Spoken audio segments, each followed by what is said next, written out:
this on page 21. This particular write-up caught my eye. That is time to look out for other Joshimaths.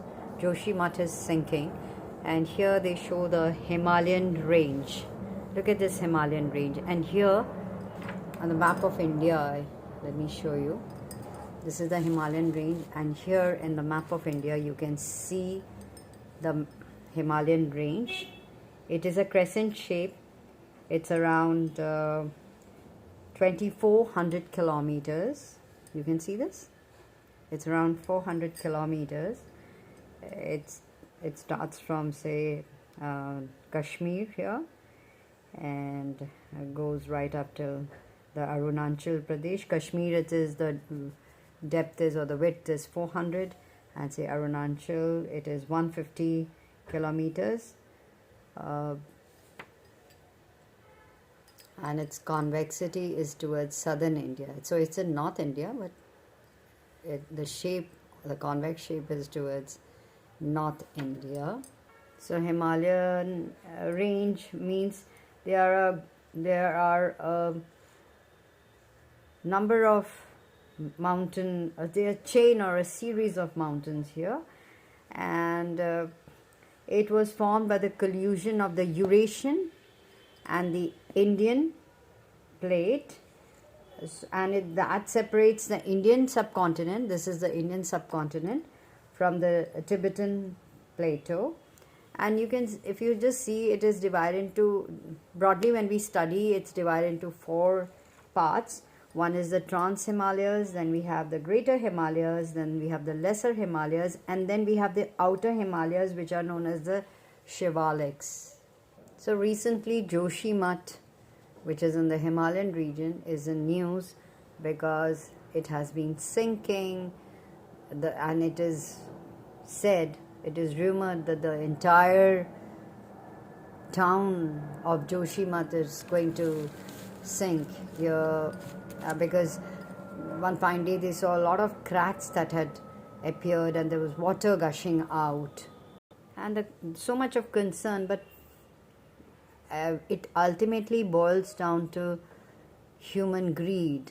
I mean, the amount of human tampering with nature, building huge projects which somewhere impact the environment, indiscriminate building, making buildings, huge dams.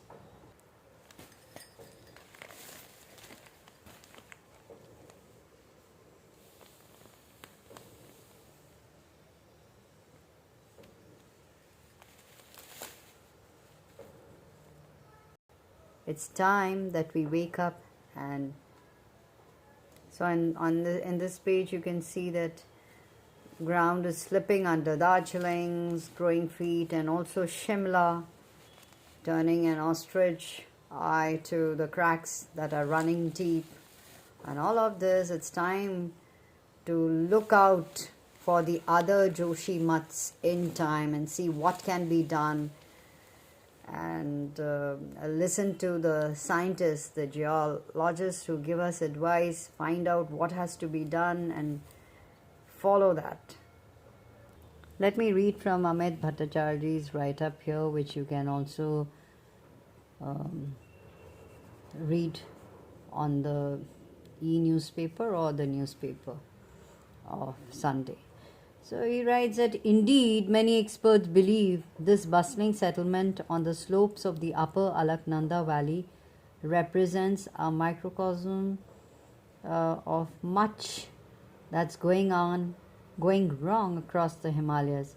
Take the issue of unplanned slapdash growth. For centuries, Joshimath was a small hamlet on the Tibet trade route, and a gateway to Badrinath, and an ancient shrine and a monastery of its own. Growing up in the town in the 1960s, geologist Pradeep Pandey, who retired as regional director at the Minerals Directorate of India's Department of Atomic Energy, remembers living in a house with a corrugated roof and ours was a government accommodation. There were hardly any concrete structures in the town back then, says he. Today they are multi-story buildings coming up on fragile slopes. A construction boom with scant regulations, often under the pressure of burgeoning tourism, finds echo across the Himalayan region. After the events in Joshimath, we are getting numerous letters saying the same thing is happening in Shimla, in Nainital, and elsewhere. Building bylaws need to be enforced, says environmentalist Sunita Narayan, Director General of the Center for Science and Environment. Big infrastructure and power projects are being undertaken here. So there are major construction projects were underway around Joshimath. Like for example, NTPC's Tapovan Vishnugad hydroelectric project on the Dholi Ganga River, the Helang Marwari bypass of BRO that will reduce the distance of Badrinath by 30 kilometers distance and where conventional use of explosives were being done, and the Char Dham road widening project. Vibrations caused during tunneling and road making could have affected the glacial drift deposits on which the town is built, but this needs a thorough investigation to dispel doubts, says Pandey.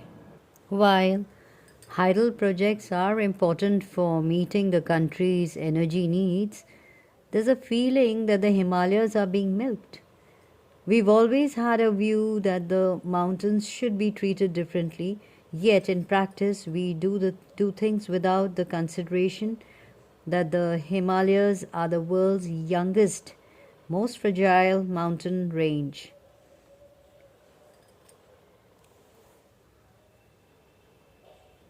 Climate change is being noticed. The Himalayas are witnessing the fastest temperature rise and increased frequency of extreme weather events. Rainy village as well as the Rishi Ganga and the Tapovana Vishnugad projects were ravaged by flash floods triggered by a massive glacier fall, killing over 200 people. Apart from all the other havoc it wreaked, the 2013 deluge also completely or partially damaged the hydel projects, says Shekhar Pathak, historian and founder of the NGO PHAR.